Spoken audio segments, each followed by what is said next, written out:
제3 지방선거 공식 선거운동이 내일부터 시작됩니다. 북미 회담 등 대형 이슈에 쏠려있는 대중의 관심을 선거판으로 끌어올 수 있을지 주목됩니다. 광주시 교육감 선거에서는 탄탄한 교육 경력을 가진 3명의 후보들이 막판까지 접전을 벌일 것으로 보입니다. 박근혜 정권과 재판 거래를 했다는 의혹을 사고 있는 양승태 대법원장이 근로정신대 할머니의 재판도 지연시켰다는 의혹을 사고 있습니다.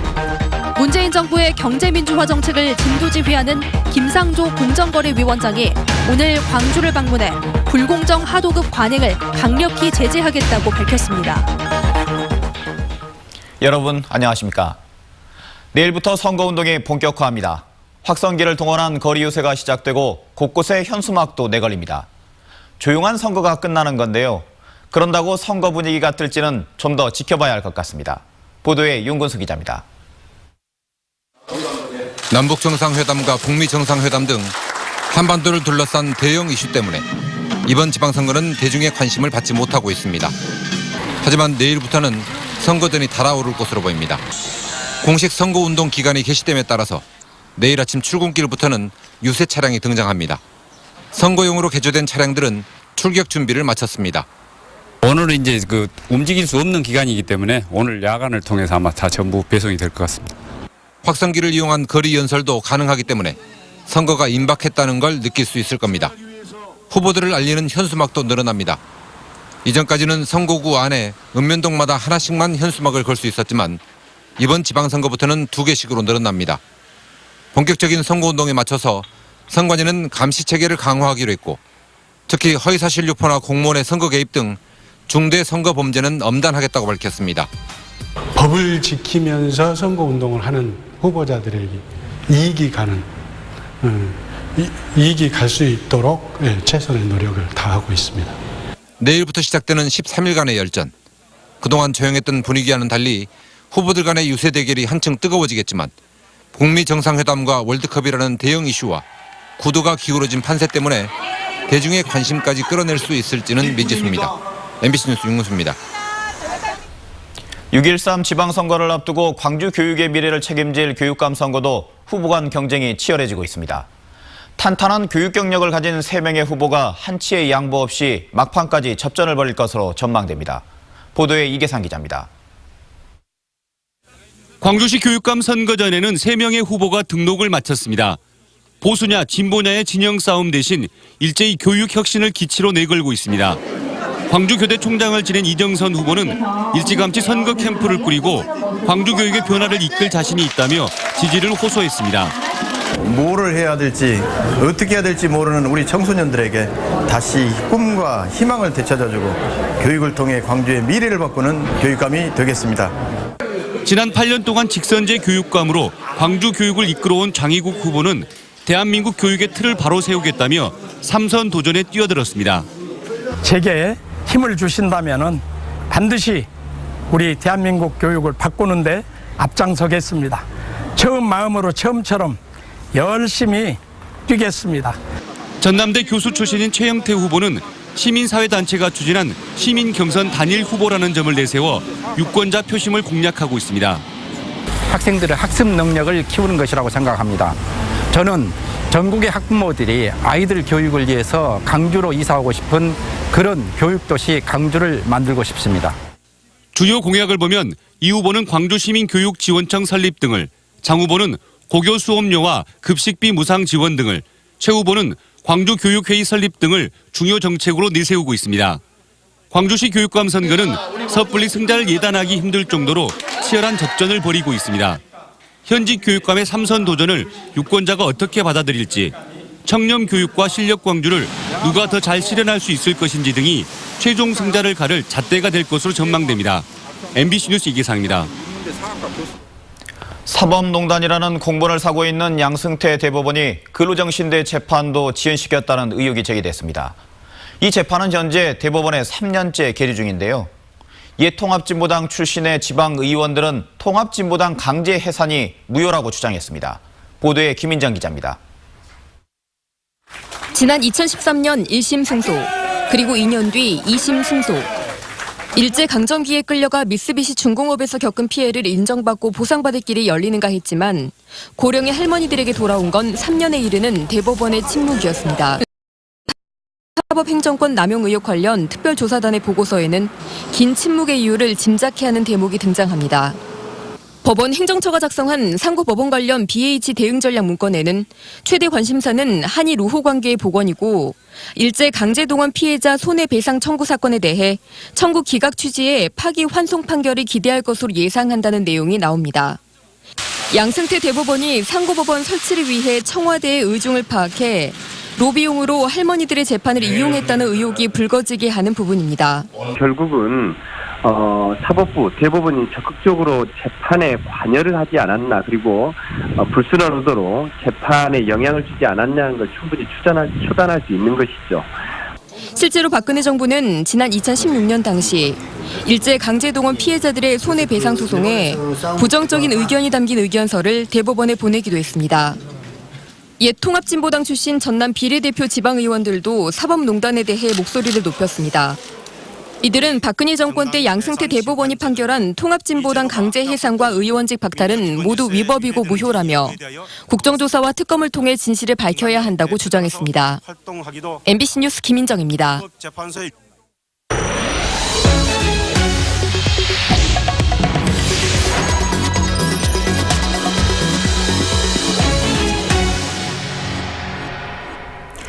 문재인 대통령의 핵심 경제 공약이 바로 경제 민주화입니다.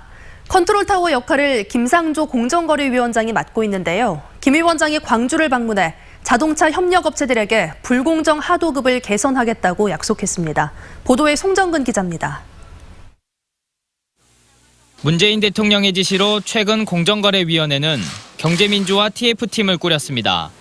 각 부처에 흩어져 있는 경제민주화 정책이 제대로 진행되고 있는지 점검하기 위해서입니다. 6월 지방선거 이후에 경제민주화의 개혁 속도가 더욱 빨라질 것이란 전망 속에 김상조 공정거래위원장이 광주를 방문해 자동차 부품업체들을 만났습니다. 2, 3차 협력업체 대표들은 불공정 하도급 등 갖가지 애로사항을 쏟아냅니다. 자동차 회사나 저희들이 어떤 관계, 이런 원가 관계가 조금 개선이 돼야 되지 않냐. 제도적으로 좀 보완이 되고 매출은 떨어지고 모든 인건비는 오르고 은행에서는 대출도 안 되고 관리자를 정리해고시킵니다. 실업이 더 늘어나는 겁니다.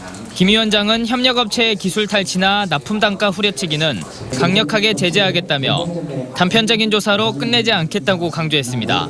다수 반복 신고가 이루어지는 업체는 지방사무소가 아니라 본부 차원에서 그 사업체의 거래 시스템 전체를 직권조사하는 방식으로 바꾸겠다고 이미 바꿨습니다. 불공정 하도급을 개선하지 않고선 경제민주화가 어렵다는 의미입니다. 함께 자리한 문성현 노사정위원장도 대기업의 상생협력을 당부했습니다.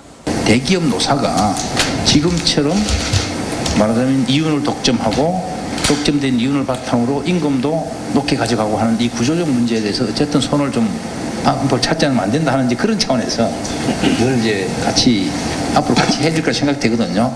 경제민주화에 대한 대통령의 의지가 매우 강하다고 밝힌 김 위원장이 광주에서 강조한 내용을 어떻게 구현해낼지 지역 경제가 주목하고 있습니다. MBC 뉴스 송정근입니다.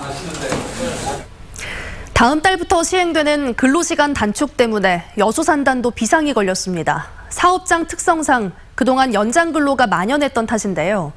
근로자들은 임금만 줄어드는 게 아닌지 걱정하고 있습니다. 조희원 기자가 취재했습니다. 다음 달부터 300인 이상 사업장을 시작으로 단계적으로 도입되는 근로기준법 개정안. 주 최대 근로시간이 52시간을 넘을 수 없다는 게 개정법의 골자입니다. 현행법과 달리 개정법은 한 주에 가능한 연장 근로시간을 12시간만 허용했기 때문입니다. 근로시간을 줄여 일자리를 창출하고 저녁이 있는 산문화를 정착시키겠다는 도입 취지는 좋았지만 제도 시작을 앞두고 부작용에 대한 우려가 만만치 않습니다. 자칫 임금 삭감만 이뤄질 수 있다는 겁니다. 대기업들은 1,000만 원을 받는데 한 달 월급을 1,000만 원을 받는데 한 200만 원, 100만 원이 까진다. 그러면 800만 원 갖고 살 수는 있지 않습니까? 잘 살 수는 있는데 우리는 300만 원밖에 현재 못 받고 있는데 70만 원 이상 까버리면 애들 키우고 먹고 살 수가 없어요, 절대. 지금 현재 저희들 같은 경우는 장시간 근로를 하고 있는 반면에 임금은 상당히 저임금에 지금 속해 있는 비정규직 노동자들이거든요. 근데 거기에 대해서 근로시간이 단축되면은 그 저임금에서 또다시 또 저임금으로 또 나락으로 떨어지지 않냐. 불가피한 경우가 생기더라도 쉬지 못하게 될 수 있다는 우려도 있습니다. 휴가를 가거나 아니면 교육을 받거나 아니면 애경사가 있거나 동료 간의 미안함 때문에 못하지 않겠냐라는, 그러면 거의 365일 쉬지 못하고 자기 오프 쉬는 날만 찾아서 찰 수밖에 없는 상황. 당초 취지를 살리려면 인력 충원도 반드시 이뤄져야 하지만 제도 시행을 한 달 남겨둔 지금까지도 신규 인력이 마련되지 않은 사업장도 있습니다. 노사협의를 분기마다 개최를 하는데 그때 인원 충원 계획을 물어봐요. 별도로 주 52시간 대비해서 인원 계획은 아직 하나도 없습니다. 한 4, 5일을 진짜 못 봐요. 그래서 아빠 어디 갔어? 이렇게 말할 정도로. 그렇기 때문에 만약에 그렇게 된다면 뭐 가족들 간의 어떤 그런 화목하게 되겠죠. 임금 보전이 분명히 되고 그다음에 인원 충원이 분명히 된다는 전제하에 그게 시행이 돼야지. 안 그러면은 뭐 돈이 없는데 몸이 힘든데 무슨 여유가 있고. MBC 뉴스 조희원입니다. 경찰이 기아자동차 전 노조 간부 등이 연루된 기아차 채용 사기 사건을 수사한 결과 피해자가 100명에 가까운 것으로 확인됐습니다. 광주지방경찰청 광역수사대는 기아차와 기아차 하청업체 취업을 미끼로 39명에게 13억 원을 가로챈 하청업체 직원 37살 김모 씨와 17명에게 5억 원을 가로챈 노조 전 대의원 41살 소모 씨, 취업알선 브로커 등 모두 3명을 구속했습니다. 또 5달 전 잠적해 행방을 알 수 없는 전 노조 부지회장 황모 씨에게 최대 39명이 19억 원 이상을 사기당한 것으로 보고 황 씨를 추적하고 있습니다. 당원 명부 불법 유출 사건과 관련해 경찰이 더불어민주당 이용섭 광주시장 후보를 선거 전에 소환 조사하기로 했습니다. 광주지방경찰청은 지난 1월 당원들에게 업적을 홍보하는 신년 문자 메시지를 보내 사전 선거운동을 한 혐의를 받고 있는 이 후보를 조만간 직접 소환해 조사하겠다고 밝혔습니다. 지금까지 명부를 유출한 전 조직국장과 직접 문자 메시지를 보낸 이 후보의 비서를 조사해온 경찰은 이들이 이 후보와는 관련이 없다고 진술하고 있지만 책임 소재를 명확하게 하기 위해 소환을 결정했다고 설명했습니다. 광주 제2순환도로 민자사업 비리 의혹을 수사하고 있는 경찰이 전현직 공무원들을 소환해 조사했습니다. 광주지방경찰청은 이순환도로 1구간 재구조화 과정에서 불거진 업체와 광주시 공무원 간의 유착 비리와 관련해 전현직 광주시 국장과 과장, 실무자 등을 소환 조사한 데 이어 도로 운영권자인 맥쿼리와 시설관리업체의 관계 등을 전반적으로 들여다보고 있다고 밝혔습니다.